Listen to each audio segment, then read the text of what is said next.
Let's stick with South Africa or Southern Africa. This time South Africa, the continent's arguably topmost mining economy, proudly hosting the Invest in Africa Mining Indaba Summit. Every year, more than 10,000 folks are attending this year's event.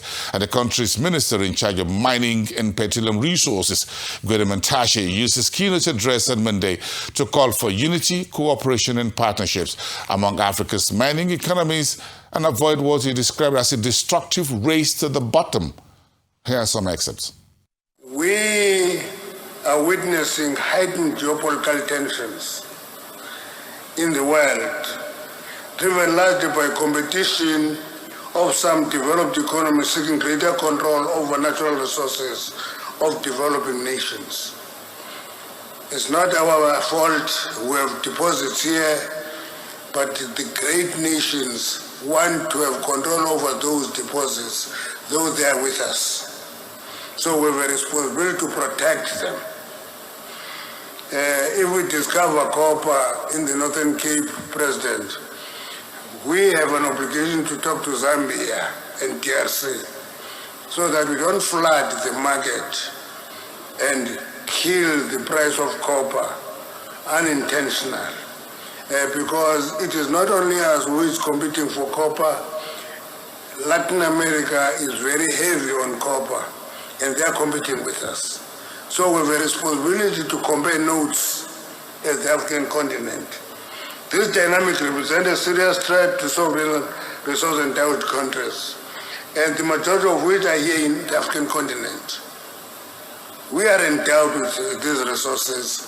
We are in Africa, we are in the poorest continent, though we have the richest deposits of minerals in the world. That is a contradiction. President, I said yesterday, this is not a function of resources, it's a function of leadership. We've given away our leadership and we've given away our role. We have given it to everybody else except ourselves.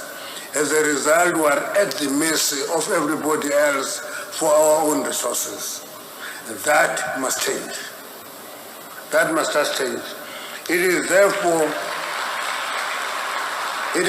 befitting that the theme of this year's Indaba is stronger together. Progress through partnership, which means it's not only governments that must work together, we must work with the private sector. I know that in Africa, working with the private sector is like taboo because it is our resources, we must own them and we must run them. I'm a great believer of working with the private sector because together we can do more. Our resources can give us better results, but if we compete with one another, we are not going to achieve what we want to achieve. To us, this is not merely a slogan, it is a strategic imperative for Africa to act collectively. Speak in one voice, avoid destructive race to the bottom in our engagement with global powers investors.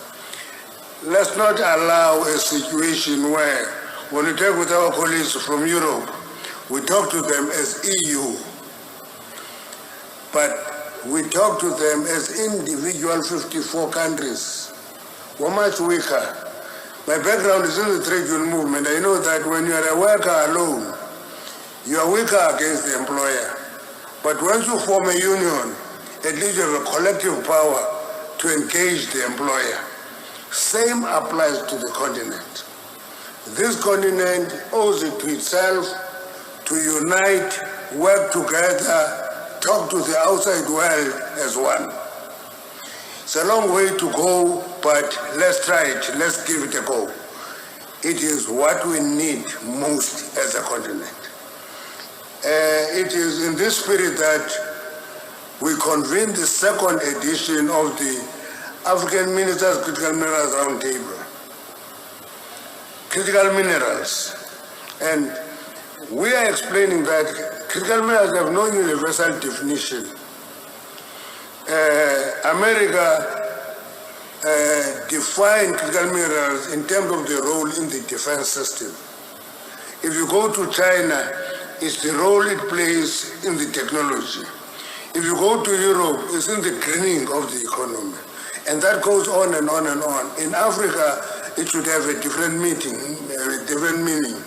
And that different meaning is simple. Here, we need the role of the critical minerals on the economy. We need to talk on export earnings. We need to talk about it in terms of its contribution to development in the continent. And we have our own definition. That's why in our critical minerals, we are also having coal as one of them. In other continents, it's a dirty product. For us, it's quite an important product because it employs many people and it earns foreign earnings and it does many things in Africa. So we must not be following the fashion of others. We must assess the impact on our own continent. What does what mineral do in the continent? So that is going to help us. Actually, in 2025, in 2024, first of all, and in 2025, demand for coal has increased. Not in Africa, everywhere in the world, because though we write it off, its contribution is significant. Base load in electricity and many other roles. And it is more important now with the research. We discovered that in coal, you find many other critical minerals, like your rare earth elements. You find it in coal and you get other critical minerals in coal. So let's pay attention to that. Let's invest in technology. Let's invest in science. Let's invest in innovation. If we do that, we're going to discover the usefulness of every mineral. And I've come to a conclusion that every mineral is critical. Every mineral is critical. So this thing of critical minerals is a nice to have, but a mineral is critical everywhere because everything you have here, you either grow it or you mine it. If you don't mine it, you grow it. If you don't do both, it will not exist. So it's quite important for us to have a partnership on critical minerals. Africa must talk with one voice. Our objective is clear: deepen collaboration, accelerate responsible exploration and mining, and ensure that Africa captures greater value of its own mineral endowment. We can make this continent a better continent. As per the consensus reached last year, our partnership must move beyond extraction to industrialization. We should add value close to the point of production.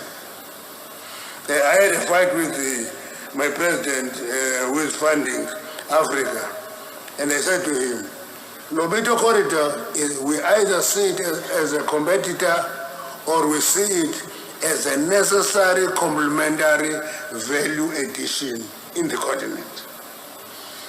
And if we do that, we must reduce pit to port. We must not take copper from Zambia to Angola for export. We must add value in Zambia so that copper is value added in Zambia.